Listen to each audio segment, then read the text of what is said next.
أهلا بيكم سنة تانية إعدادي.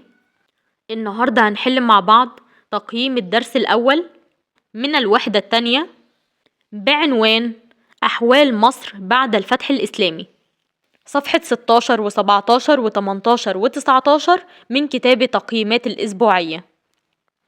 قبل ما نبدأ ما ننساش نصلي على النبي عليه أفضل الصلاة والسلام، ويلا بينا نبدأ على طول ونقول بسم الله.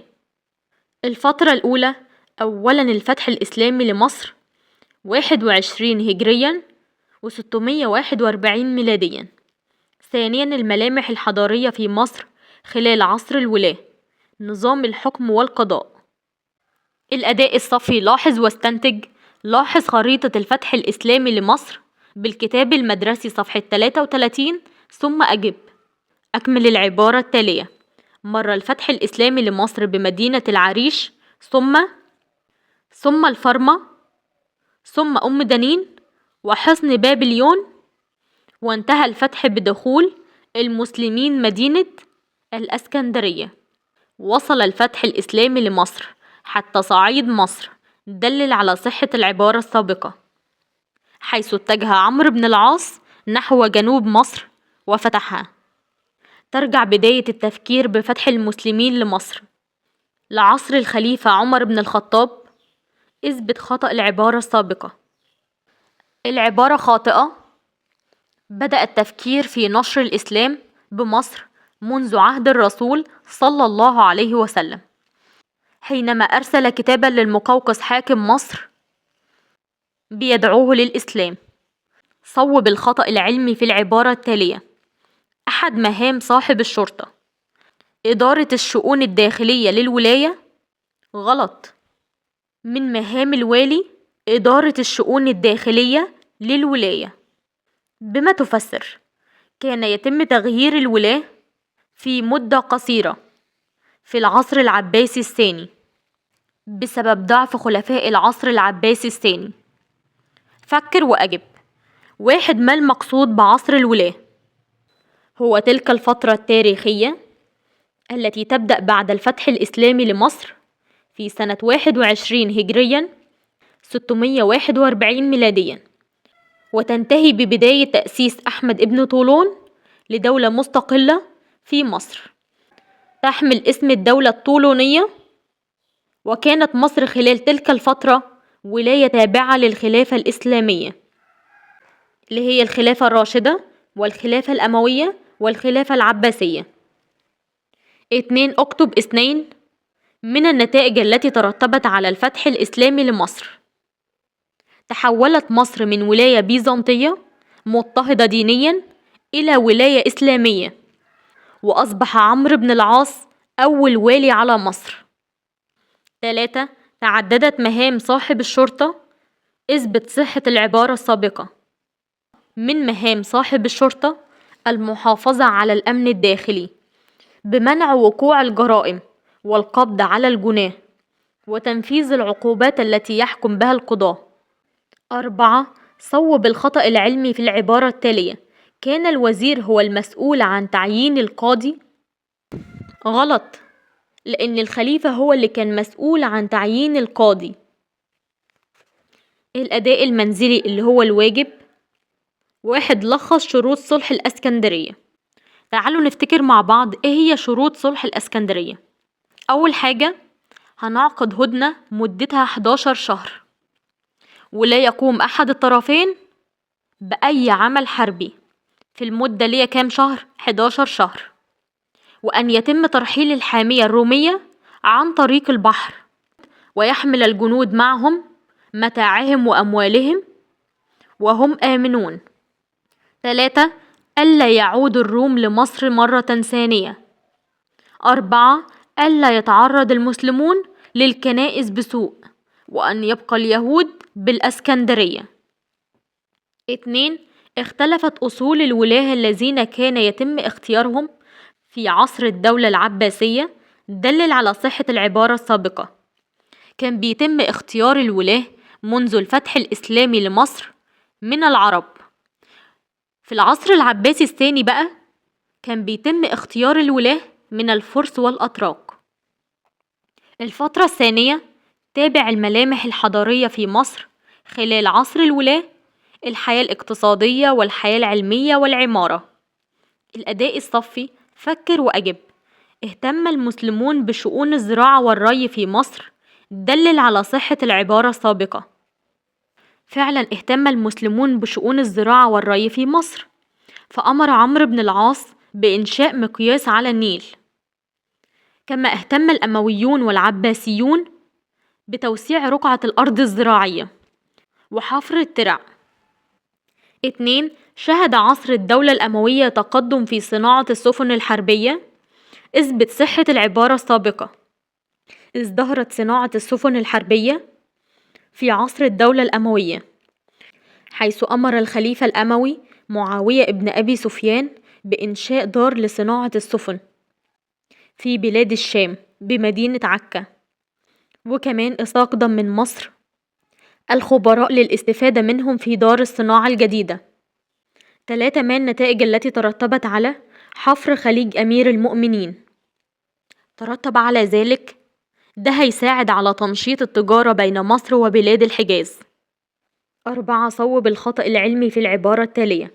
كان عمرو بن العاص من أشهر الصحابة الذين قاموا بتعليم المصريين بعد الفتح الإسلامي لمصر. عبد الله بن عمرو بن العاص هو الذي قام بتعليم المصريين بعد الفتح الإسلامي لمصر. اقرأ وأجب. اقتصر دور جامع عمرو بن العاص على أداء الصلوات، دلل على صحة أو خطأ العبارة. العبارة خاطئة لأنه كان مسجد ومدرسة دينية وعلمية ومركزا للقضاء. 2. بما تفسر إنشاء العرب المسلمون مدينة الفسطاط لتكون عاصمة لمصر بدلا من مدينة الإسكندرية التي كانت بعيدة عن قلب مصر وتحتفظ بطابعها البيزنطي، وظلت الفسطاط بقى عاصمة لمصر طول عصر الخلفاء الراشدين والخلافة الأموية. 3. اهتم العرب المسلمون بعمارة المدن، دلل على صحة العبارة السابقة، حيث أنشأ العرب المسلمون العديد من المدن في مصر، أهمها مدينة الفسطاط التي شيدها عمرو بن العاص لتكون عاصمة لمصر بدلا من مدينة الإسكندرية اللي كانت بعيدة عن قلب مصر وبتحتفظ بطابعها البيزنطي. فظلت الفسطاط عاصمة لمصر طول عصر الخلفاء الراشدين والخلافة الأموية. أما في العصر العباسي شيدوا مدينة العسكر لتصبح عاصمة جديدة لمصر. عمرو بن العاص برضو بنى مدينة الجيزة، وشيد الأمويون مدينة حلوان. 4. صوب الخطأ العلمي بالعبارة التالية. كانت مدينة الفسطاط عاصمة لمصر في العصر العباسي. غلط، مدينة العسكر هي اللي كانت عاصمة لمصر في العصر العباسي. وممكن كمان نشيل العصر العباسي ونكتب عصر الخلفاء الراشدين. الأداء المنزلي اللي هو الواجب. 1. اهتم المسلمون بالعمارة في مصر، دلل على صحة العبارة السابقة، حيث أنشأ العرب المسلمون العديد من المدن في مصر، أهمها مدينة الفسطاط التي شيدها عمرو بن العاص لتكون عاصمة لمصر بدلا من مدينة الإسكندرية اللي كانت بعيدة عن قلب مصر وبتحتفظ بطابعها البيزنطي. فظلت الفسطاط عاصمة لمصر طول عصر الخلفاء الراشدين والخلافة الأموية. أما في العصر العباسي شيدوا مدينة العسكر لتصبح عاصمة جديدة لمصر. عمرو بن العاص برضو بنى مدينة الجيزة، وشيد الأمويون مدينة حلوان. 2. كان للأمويين بصمة واضحة على الصناعات النسيجية في مصر. اثبت صحة العبارة السابقة. كانت الثياب المصرية مزينة بالطراز البيزنطي، حتى أمر الخليفة الأموي عبد الملك بن مروان أن تكون الكتابة على النسيج باللغة العربية، وكان بيتم تزيين المنسوجات الكتانية بزخارف من الحرير. التقييم الأسبوعي نموذج ألف. أكمل العبارة التالية بكلمات مناسبة. أنشأ أول جامع في مصر بمدينة الفسطاط؟ عمرو بن العاص. 2. كانت فكرة نشر الإسلام بمصر وليدة عصر الخليفة عمر بن الخطاب؟ ما رأيك في العبارة السابقة مبررا إجابتك بدليل؟ العبارة خاطئة. بدأ التفكير في نشر الإسلام بمصر منذ عهد الرسول صلى الله عليه وسلم، حينما أرسل كتابا للمقوقس حاكم مصر بيدعوه للإسلام. 3. أعد كتابة العبارة التالية بعد تصويب ما ورد بها من خطأ. كان يتم اختيار الولاة من العرب في العصر العباسي الثاني؟ غلط، لأن كان بيتم اختيار الولاة في العصر العباسي الثاني من الفرس والأتراك. 4. ازدهرت الصناعة في عصر الولاة؟ اثبت صحة العبارة السابقة. الدليل على ذلك: ازدهرت عندي صناعة السفن الحربية وصناعة النسيج والتطريز. صناعة السفن الحربية ازدهرت في عصر الدولة الأموية، لما أمر الخليفة الأموي معاوية ابن أبي سفيان بإنشاء دار لصناعة السفن في بلاد الشام بمدينة عكا. وصناعة النسيج والتطريز لما أمر الخليفة عبد الملك بن مروان أن تكون الكتابة على النسيج باللغة العربية. 5. بما تفسر إنشاء عمرو بن العاص مدينة الفسطاط لتكون عاصمة لمصر بدلاً من مدينة الإسكندرية اللي كانت بعيدة عن مصر، وكانت مدينة الإسكندرية بتحتفظ بطابعها البيزنطي؟ نموذج ب.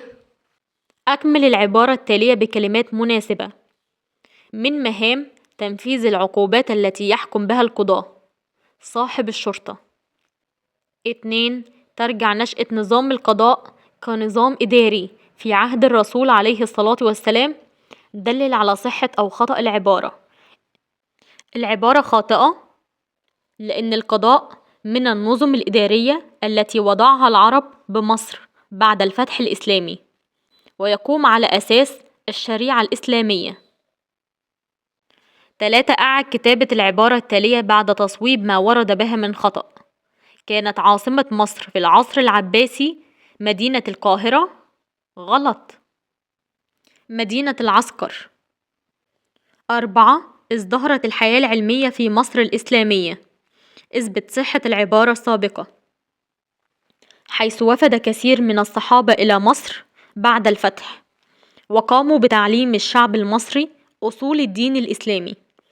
ويعد عبد الله بن عمرو بن العاص من أشهر الصحابة الذين قاموا بتعليم المصريين بعد الفتح، وقد قامت بمصر نهضة علمية عظيمة كانت دعمتها الدين الإسلامي واللغة العربية، وبقى عندنا جيل من العلماء من أصل مصري صاروا أئمة في القراءات والأدب واللغة والتاريخ، وأصبحت مصر مركزا لنشر العلم والثقافة، وده هيساهم في بناء وتقدم الحضارة الإسلامية. بما تفسر تحسنت أحوال المصريين بعد الفتح الإسلامي لمصر؟ لأن الفتح خلصهم من اضطهاد الروم وأعاد لهم حريتهم الدينية وأمنهم على أموالهم وأنفسهم وكنائسهم. نموذج ج. أكمل العبارة التالية بكلمات مناسبة. أمر بإنشاء مقياس على النيل. عمرو بن العاص. 2. شهد نظام الحكم بمصر بعد الفتح الإسلامي تغير كبير. ما رأيك في العبارة السابقة مبررا إجابتك بدليل؟ هنعارض الإجابة دي لأن المسلمين أبقوا على النظام السياسي اللي كان موجود قبل الفتح الإسلامي لمصر، واكتفوا بشغل بعض المناصب القيادية للإشراف على القيادة بوجه عام. 3. أعد كتابة العبارة التالية بعد تصويب ما ورد بها من خطأ علمي. أمر الخليفة الأموي الوليد بن عبد الملك باستخدام اللغة العربية في الكتابة على النسيج؟ غلط، عبد الملك بن مروان هو اللي أمر باستخدام اللغة العربية في الكتابة على النسيج. 4. ازدهرت التجارة في مصر الإسلامية. اثبت صحة العبارة السابقة. حيث أمر عمرو بن العاص بإعادة حفر القناة التي كانت تربط بين نهر النيل والبحر الأحمر، وسميت بخليج أمير المؤمنين. وكمان ازدهرت التجارة بسبب ازدهار الزراعة والصناعة. 5. بما تفسر أهمية منصب صاحب الشرطة في الدولة الإسلامية؟ من مهام صاحب الشرطة المحافظة على الأمن الداخلي بمنع وقوع الجرائم والقبض على الجناه وتنفيذ العقوبات التي يحكم بها القضاة. وبكده نكون خلصنا حل أسئلتنا. ما ننساش نصلي على النبي، وأي حد عنده سؤال يكتب لي في التعليقات وإن شاء الله هرد عليكم. ومع السلامة يا حلوين، أشوفكم في فيديو جديد، والسلام عليكم ورحمة الله وبركاته.